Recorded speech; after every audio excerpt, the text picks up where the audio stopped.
A new report out today shows that more than 275,000 workers were laid off last month. That's the third largest monthly total since the pandemic. The federal government is the employer making most of the cuts. The Trump administration and DOJ are trying to cut the federal government's workforce in order to cut spending.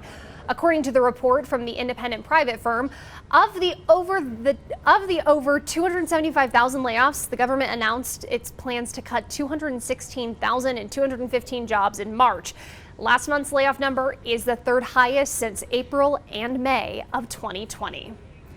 Some of the federal agencies impacted by the cuts are the Department of Education, Department of Veterans Affairs, the IRS, CDC, National Park Service, and recently the Institute of Museum and Library Services. The staff was put on administrative leave this week. The Institute is a federal agency in charge of sending grants to local libraries and museums. Some local museums and educational centers say they're uncertain about the future of their funding. News 5's Maggie Bryan shows us which organizations could be impacted in our area.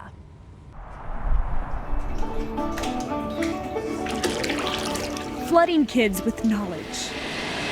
My favorite part was the machines. They had real working old machines. And spinning the wheels of their little minds.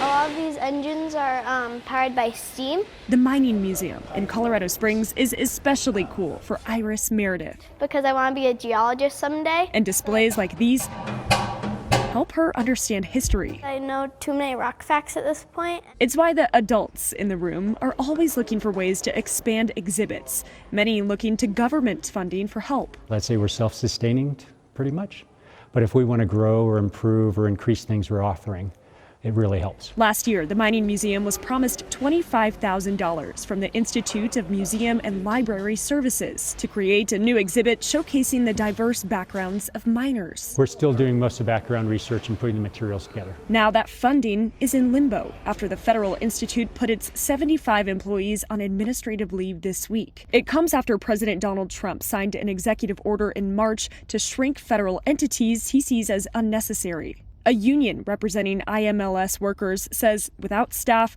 processing 2025 applications has ended, and the status of previously awarded grants is unclear. It was really awkward to think, okay, you're in the middle of it. They've already committed the funds to you, and then to pull it back was really hard. The IMLS website shows the Institute has sent about $750,000 in grant money to organizations in Colorado Springs and Pueblo since 2019. It would just be really sad to have that go away. The director of the Pro Rodeo Hall of Fame and Museum says they got $95,000 in 2019 to help restore an early 1900s photo collection. He says, like other museums, they don't rely on the funding to keep the lights on, but it's helpful for special projects. Every community has some kind of a library or museum, and they all struggle for funding. And I think that, that's something that our government should support. I think most organizations, museums, let's say, are trying to move away from dependency on large government funding